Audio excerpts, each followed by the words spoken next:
Bien, pues 2 velas encendidas, segundo domingo de Adviento. Un tiempo especial, un tiempo de preparación. Nos llega la Navidad, no sé si os habéis enterado. Yoli lo ha explicado un poquito, ¿no? Anuncios de juguetes, colonia, para que nos vayamos preparando. Claro, esa es la preparación de la Navidad. Saber qué vamos a cocinar el día de Nochebuena, el día de Navidad. Hay que preparar la compra. Hay que preparar el regalo del amigo invisible y del no invisible, del que tienes que regalar. Hay que preparar muchas cosas para Navidad. Y me parece que uno de los problemas que se nos genera es que tanta preparación nos olvidamos de preparar de verdad lo que celebramos. Porque evidentemente los que estamos aquí pues sabemos que lo que vamos a celebrar, lo que vamos a recordar es el nacimiento de Jesús.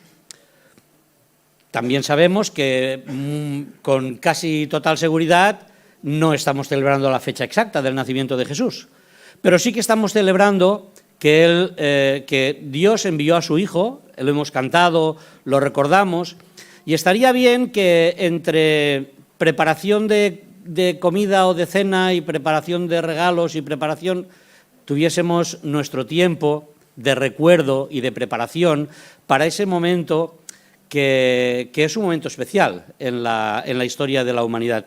De hecho, es un momento trascendental en la historia de la humanidad.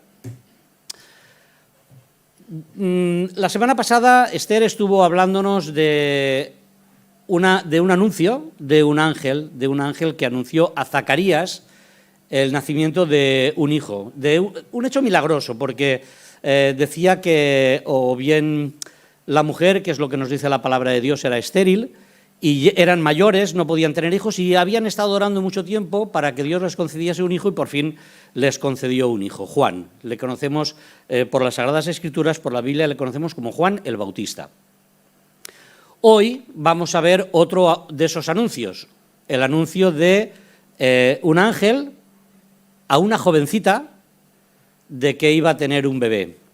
La semana que viene recordaremos cómo un ángel anunció a José también el nacimiento de su hijo, y acabaremos en el 4º domingo de Adviento, un domingo antes de Navidad, recordando cómo los ángeles anunciaron a los pastores el nacimiento de Jesús.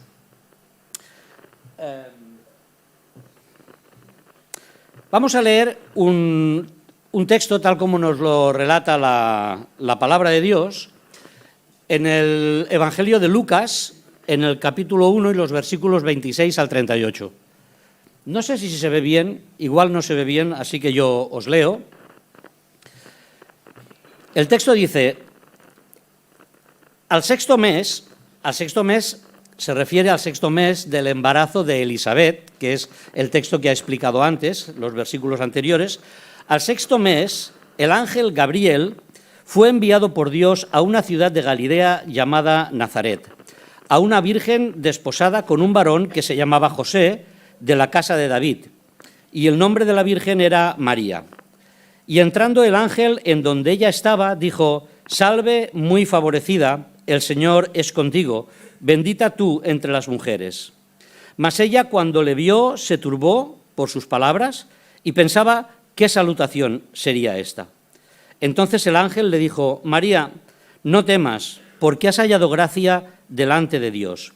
Y ahora concebirás en tu vientre y darás a luz un hijo y llamarás su nombre Jesús. Este será grande y será llamado Hijo del Dios Altísimo, y el Señor Dios le dará el trono de David su padre, y reinará sobre la casa de Jacob para siempre, y su reino no tendrá fin». Entonces María dijo al ángel: «¿Cómo será esto? Pues no conozco varón». Respondiendo el ángel le dijo: «El Espíritu Santo vendrá sobre ti, y el poder del Altísimo te cubrirá con su sombra, por lo cual también el santo ser que nacerá será llamado Hijo de Dios. Y he aquí tu parienta Elisabet, ella también ha concebido hijo en su vejez, y este es el 6º mes para ella, la que llamaban estéril, porque nada hay imposible para Dios.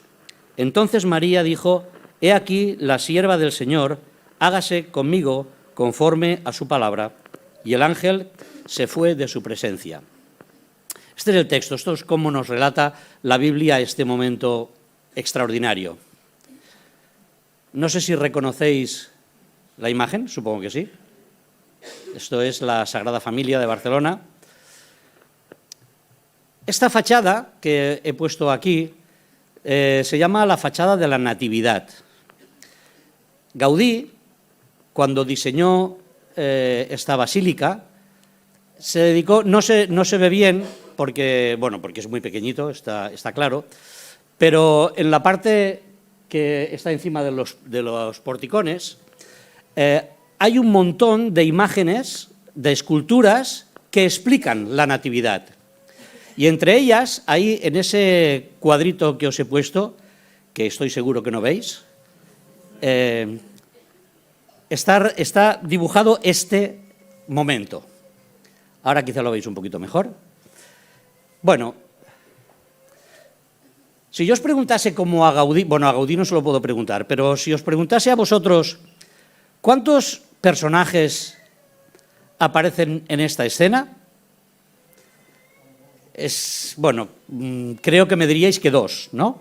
El ángel y María. De hecho, es lo que Gaudí interpretó. Ahí está María arrodillada, esta es su interpretación, esta es la interpretación de Gaudí de cómo se pudo vivir ese momento, y al lado una figura humana que representa a un ángel, que es el que le hace el anuncio. Gabriel era un fiel mensajero de Dios. De hecho, hacía 6 meses aproximadamente había ido a ver a Zacarías en el templo de Jerusalén para explicarle que iba a nacer su hijo. No sabemos si fue el mismo que anunció a José también el nacimiento de Jesús y el mismo que apareció con los pastores, porque esto la Biblia no nos lo relata, aunque posiblemente fuese el mismo. Pero Gabriel tenía una edad. 500 años antes, aproximadamente, había ido a Daniel, al profeta Daniel, a decirle qué iba a pasar en este momento de la venida del Mesías. Así que Gabriel sería un personaje quizá adecuado para ser el protagonista de la escena. Pero Gabriel no es el protagonista de esta escena. Tenemos a María, una jovencita, como os he dicho, una jovencita judía, quizá alrededor de los 15 años, desposada, es decir, con un contrato prematrimonial con José. No vivían juntos, como sabéis la mayoría de que estáis acostumbrados a leer las Escrituras. Pero una mujer se adivina, una mujer piadosa, por lo que ella dice, por lo que ella explica después, por su propia vida, se adivina una mujer piadosa, una mujer obediente, sumisa, en el buen sentido de la palabra. Pero, ¿sabéis? María tampoco es la protagonista de esta escena. Así que tenemos 2 protagonistas, 2 posibles protagonistas, pero ninguno es el protagonista de este momento. Porque el protagonista de esta escena es Dios mismo. Porque Él es el que escribe la historia y Él es el que envía el mensaje.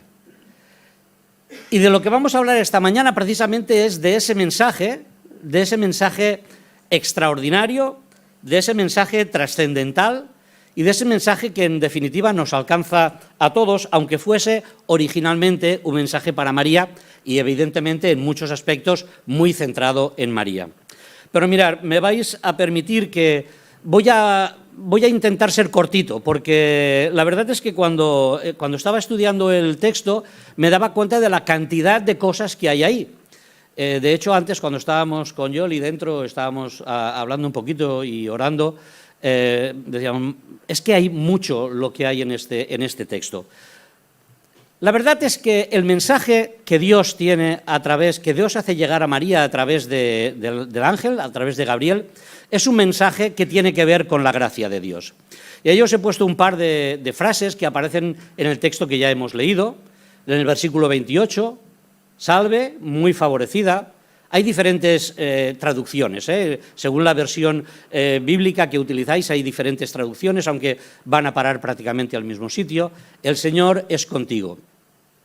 Hay la otra frase que aparece, bendita entre las mujeres, pero parece que esta frase originalmente en los manuscritos más antiguos no aparece y es tomada del versículo 48, que sí, que es una realidad. Así que nos vamos a centrar en estas dos palabras para ver que el mensaje que Dios envía a María a través de su mensajero es un mensaje de gracia, es un mensaje que tiene que ver con la gracia de Dios. Y permitidme que diga, sí, efectivamente el mensaje va dirigido a María, pero intentad hacer vuestro el pensamiento de que Dios se acerca a cada uno de nosotros con esa gracia que Él manifiesta.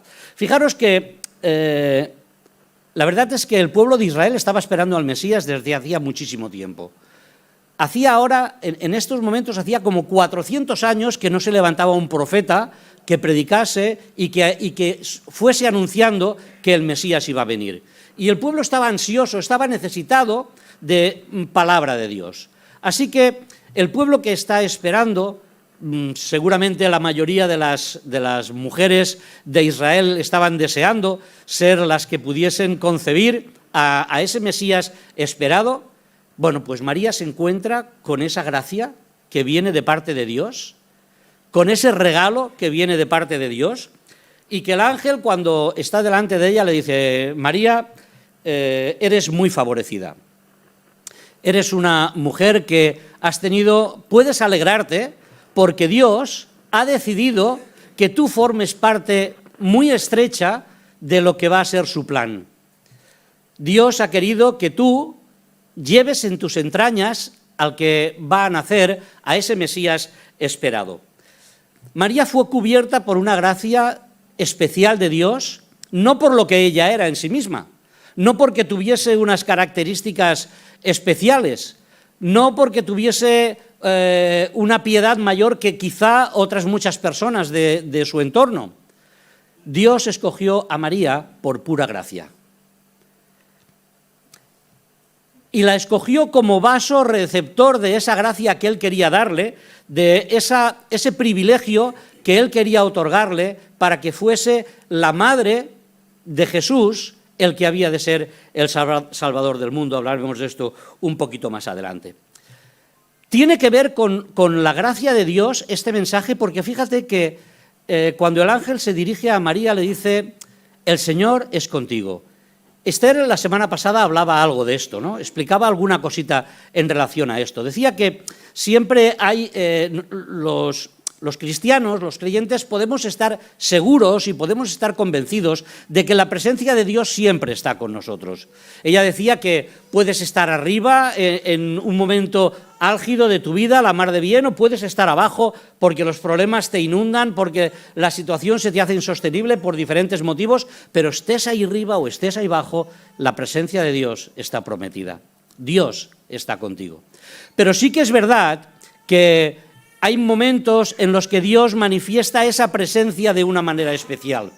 Y la manifiesta seguramente cuando pone delante de sus hijos una misión complicada. Porque María fue muy agraciada, porque María fue receptora de la gracia de Dios.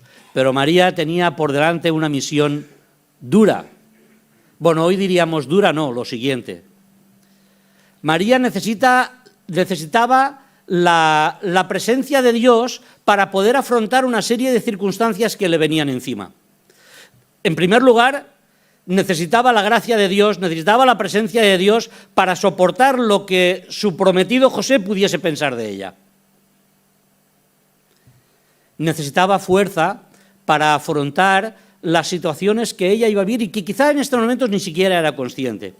Iba a perder a su hijo, ya no hablo de la cruz, que también. Hablo de que su hijo se iba a marchar de casa en un momento determinado y no lo iba a ver prácticamente porque, ¿sabéis?, no habían WhatsApps y no habían posibilidades de hacer videollamadas y ver a nuestra familia que está muy lejos. No había esas posibilidades. Cuando alguien se marchaba, se marchaba.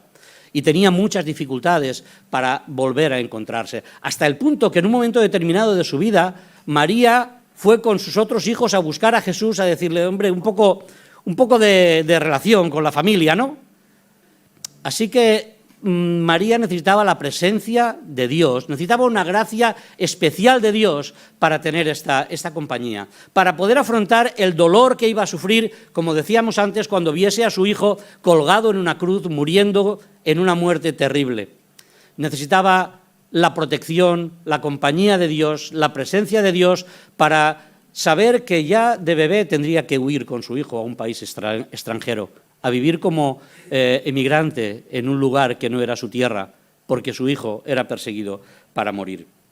Dios ofrece siempre su presencia a sus hijos y la ofreció a María. Así que fijaros la gracia de Dios manifestada en estas frases, muy favorecida, el Señor es contigo. Como decíamos, no había algo especial en María, no quiero desprestigiar ni mucho menos a la persona de María, pero no había en ella algo que hiciese que Dios dijese, mira, esta es la persona que yo necesito para esto. Fue al revés, fue Dios el que la buscó a ella para que ella fuese llena de esa gracia.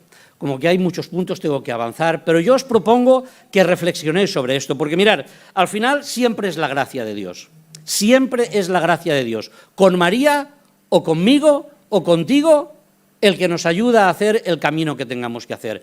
También podríamos hacer nuestra una salutación que dijese, eres muy favorecido, eres muy favorecida, porque el Señor Dios de los cielos se ha acercado para que tú puedas conocerle, para que tú puedas entrar a formar parte de su pueblo. Siempre es la gracia de Dios lo que nos acerca a Él. El mensaje del ángel tiene que ver con el poder de Dios. Bueno, esto está clarísimo, ¿no? No sé si voy a tener que detenerme aquí. Pero fijaros esos versículos que os he puesto ahí. Dice, concebirás en tu vientre, el Espíritu Santo vendrá sobre ti, el poder del Altísimo te cubrirá con su sombra, para acabar el relato diciendo, nada es imposible para Dios. A que no os descubro nada si os digo que este texto o este hecho que nos relatan las Escrituras es uno de los hechos más discutidos por los no creyentes, ¿verdad? ¿Quién se cree esto? ¿Quién se puede creer esta situación? Ni José se lo creía. José necesitó que el ángel se acercase a él y le dijese, José, lo que está en el vientre de tu mujer es del Espíritu Santo. Bueno, eso lo veremos la semana que viene, no me voy a adelantar. Pero sí que es verdad que es un hecho realmente difícil de entender. Es tan difícil de entender que incluso hay cristianos que cuestionan esta realidad. ¿A qué parece raro? Pero hay cristianos que cuestionan esta realidad pensando que quizá es una verdad teológica para que entendamos esa relación del Padre y el Hijo. Pero es fantástico. Es fantástico que Dios haya querido que en ese texto que tenemos ahí delante acabe diciendo nada es imposible para Dios. Porque Dios creó al hombre, a la mujer, al ser humano, y lo hizo del barro de la tierra, ¿y cómo le dio vida? Sopló aliento y le dio vida. Dios es el que hace que se produzca un milagro cada vez que un bebé es engendrado. Hace un milagro para que una serie de circunstancias, de cosas materiales, físicas, se relacionen para que nazca una criatura. Pero es que también sabemos que Dios es capaz de dar vida cuando ha habido muerte. Tenemos en las Escrituras textos que nos explican cómo Dios hace que todas las células se pongan de nuevo en movimiento y Lázaro salga de la tumba. O la hija de Naín, de la viuda de Naín, se levante de la muerte. Así que, mira, si crees en un Dios todopoderoso, no puedes negar los hechos milagrosos de Dios. Y no los entendemos, y no lo entendemos, pero el mensaje del ángel a María tiene que ver con el poder de Dios. Y tiene que ver con el poder de Dios que tú y que yo podemos disfrutar y podemos vivir y podemos notar en nuestra vida. Creemos, sí, creemos que Dios hizo un milagro en el vientre de María para que fuese concebido Jesús allí. El misterio de la concepción es que realmente Dios suspendió por un momento el proceso natural de la reproducción humana. Lo hizo, simplemente lo quiso hacer. Y aquel ser que se engendró en el vientre de María se convirtió en un ser humano, en un hombre completo. No en un ser mitológico como estaban acostumbrados a ver los griegos y los romanos. Se convirtió en un ser humano completo que tuvo que crecer, que tuvo que aprender a hablar, que tuvo que aprender a andar, que necesitó que le cambiasen los pañales, que pasó hambre, que pasó frío y que al final lloró por el dolor de las personas, que tuvo sentimientos y que acabó muriendo en una cruz. Sí, el mensaje del ángel a María está centrado en el poder de Dios para que María entendiese que realmente Dios estaba obrando e iba a obrar en su vida. Así que no estamos delante de una fábula, estamos delante de la manifestación del poder de Dios, del Dios que es el autor de la vida, como predicaba Pedro en el primer mensaje de Pentecostés. El autor de la vida hizo que en el vientre de María se generase la vida del Hijo de Dios. En tercer lugar, el mensaje del ángel tiene que ver con la obra salvadora de Dios. Claro, una sola frase: llamarás su nombre Jesús. Y una sola frase, porque aquí podríamos extendernos muchísimo, no lo podemos hacer.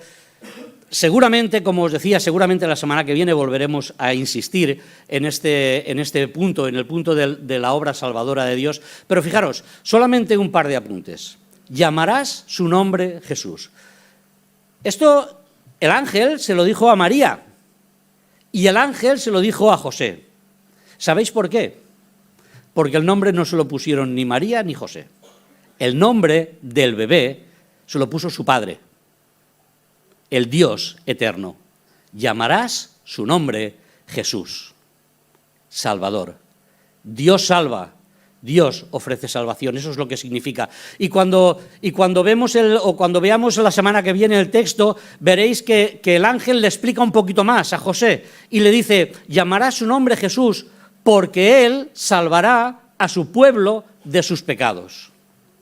Dios tenía un plan que venía desde la eternidad para que su Hijo naciese, para que el Hijo de Dios viniese a este mundo y ocupase el lugar como hombre que debía ocupar para pagar por nuestro pecado. Y no fue una casualidad, no fue una improvisación.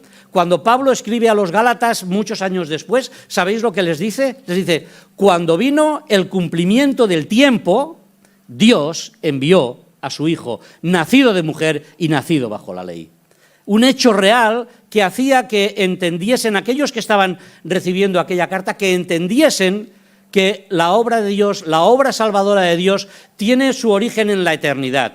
Pero cuando vino el cumplimiento del tiempo, Él obró. Obró para que su Hijo viniese a este mundo, se llamase Jesús, porque iba a salvar a su pueblo de sus pecados. Le dio un nombre sublime. Es extraordinario, porque cuando avanzamos en la lectura de la palabra de Dios, llegamos a aquel punto en la carta a los Filipenses que leemos que le dio un nombre que es sobre todo nombre. Y no porque el nombre de Jesús tenga unas características especiales, sino porque el nombre de Jesús va asociado a la misión de Jesús, va asociado a su misión salvadora, para que en el nombre de Jesús, en el nombre de Jesucristo, se doble toda rodilla de lo que hay en los cielos y en la tierra y debajo de la tierra, y cómo acaba, y toda lengua confiese que Jesucristo es el Señor, para gloria de Dios Padre. Ese es el nombre que el Padre le puso a su Hijo: llamarás su nombre Jesús, porque Él salvará a su pueblo de las naciones. Además, nos hace pensar en la palabra de Dios, en el conocimiento de Dios, porque años antes Dios había dicho algo a través del profeta Isaías extraordinario. En una de sus profecías, Isaías acababa exponiendo lo que Dios le había dicho y decía: yo, Jehová, y fuera de mí no hay quien salve. Así que esta expresión, llamará su nombre Jesús porque Él salvará a su pueblo de sus pecados, entronca rápidamente con el siguiente motivo del mensaje. El mensaje del ángel tiene que ver con la divinidad de Jesús. Jesús es Dios porque es Salvador, porque así lo dijo el Padre y porque así lo dijo en sus Escrituras en todas partes. Será grande, será hijo del Altísimo, será un santo ser y será hijo de Dios. Eso es lo que el ángel le dijo a María en su exposición. Ahí tenéis las citas para poder acercaros a esos versículos. Mirad, Dios no tuvo que hacer absolutamente nada para que Jesús fuese grande. Porque Jesús, el Hijo eterno de Dios, el que vivía en el seno del Padre desde la eternidad, era grande desde la eternidad. ¿Recordáis cómo empieza Juan su Evangelio? En el principio era el Verbo, y el Verbo era con Dios, y el Verbo era Dios. Así que el ángel lo que le estaba explicando a María es que realmente aquel ser que iba a engendrar en sus entrañas era verdaderamente el Hijo de Dios, era el ser divino que venía a este mundo con una misión salvadora, porque su nombre era Jesús. Hijo del Altísimo, le entroncaba directamente con aquel Dios al que Abraham ya adoraba en la antigüedad, al principio de los tiempos. El Dios Altísimo, el Hijo del Dios Altísimo, vive en el seno del Padre desde la eternidad. En realidad, lo que pasaba, lo que estaba lo que estaba diciendo el ángel a María y lo que María debía de entender es que no iba a cambiar nada en la persona de Jesús. El Hijo es santo desde la eternidad y iba a ser santo por la eternidad y iba a ser santo en el momento que estaba en la tierra. De hecho, Jesús, como hombre, iba a ser lo que eternamente había sido en el cielo como Hijo de Dios. No hay nada que cambie. El santo ser es Dios mismo, humanado. El santo ser tiene todas las características que hay alrededor de esta expresión de santidad.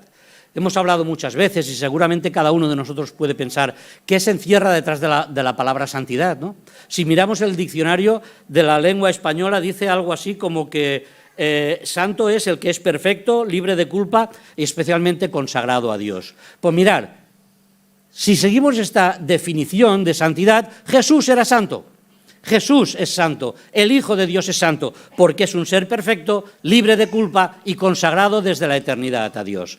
Pero si vemos cualquiera de las siguientes acepciones que nos podemos encontrar y hablamos de santidad como aquello que es apartado, también podemos encontrar a Jesús en esa santidad, porque apartado desde la eternidad para nuestra salvación y para el servicio de Dios. Y si pensamos que es diferente, pues, ¿qué vamos a decir? Diferente en su concepción, diferente en su vida, diferente en sus enseñanzas, diferente en todo lo que le hace un ser santo e hijo de Dios. Como decíamos, Jesucristo, en su naturaleza humana, aquel ser que iba a nacer de las entrañas de María, era lo que eternamente había sido, un ser santo porque vivía en el seno del Padre. El mensaje del ángel tiene que ver con el reino eterno de Dios. Y esto quizás nos escapa un poco a nosotros, porque, claro, todo lo que dice el ángel a María tiene que ver con profecías del Antiguo Testamento que iban relacionadas con el Mesías. El Señor Dios le dará el trono de David su padre, hemos leído. Reinará sobre la casa de Jacob. Su reino no tendrá fin. Está hablando de cuestiones que María entendía muy bien y que a lo mejor nosotros no entendemos tan bien. María las entendía tan bien que ella, cuando respondió al ángel, una de las cosas que le dijo es, socorrió, hablando de Dios, socorrió a Israel su siervo, acordándose de la misericordia de la cual habló a nuestros padres. Es decir, María entendía perfectamente lo que el ángel le estaba diciendo. Y el ángel le estaba diciendo, mira, hace mil años, el profeta se acercó a David para decirle que su reino iba a perdurar, que en su hijo, que en alguien que vendría de su descendencia, el reino se iba a perpetuar para siempre. Y la verdad es que Salomón, que fue el hijo de David, edificó casa a Dios, levantó un lugar de adoración, pero reinó 40 años. Y después de 40 años de reinado, con altos y bajos, el reino se dividió. Así que no podemos pensar que esa profecía de que el reinado no tendría fin, que el trono se mantendría eternamente, no podemos pensar que estaba en el Hijo de David, pero sí que estaba en Jesucristo, que se levantaba ahora, y que Dios decía, el Señor Dios le dará el trono de su padre David. Este es el que verdaderamente va a obtener el trono, este es el que verdaderamente va a reinar para siempre. Ese es el que reinará sobre la casa de Jacob en el sentido más amplio de la palabra, no solamente en el sentido de raza étnica, sino en el sentido de personas que hemos sido injertados al pueblo de Dios y sobre los que el mismo Dios va a reinar, sobre los que el mismo Jesucristo va a reinar. Su reino no tendrá fin. Así que quizá podemos pensar que esta parte del mensaje del ángel a María, esta parte de la profecía está más lejos de nosotros, pero nada más lejos de la realidad. El mensaje del ángel a María nos está diciendo a ti y a mí que el reinado de Dios no tendrá fin, que los que formamos parte del pueblo de Dios vamos a poder vivir eternamente bajo el control, bajo el gobierno de Dios. Mirad, los gobiernos de este mundo van a pasar, sean corruptos o sean íntegros, sean democráticos o no lo sean, sea el gobierno que sea, el gobierno pasará.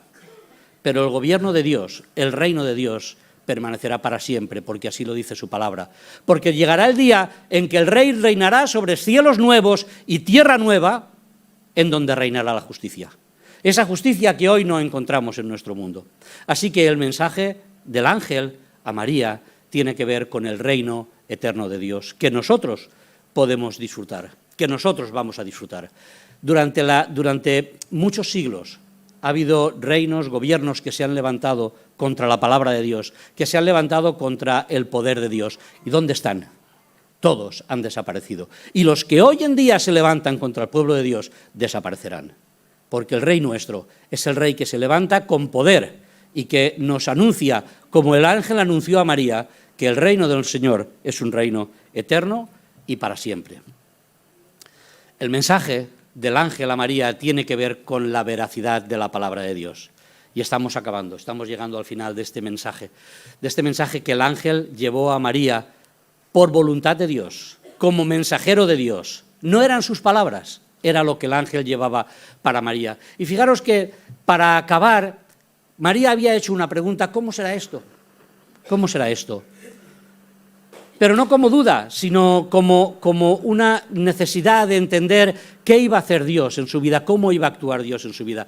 Y el ángel, seguramente guiado por el poder de Dios y por las instrucciones de Dios, le dice: mira, he aquí, tu parienta Elisabet, ella también ha concebido hijo en su vejez.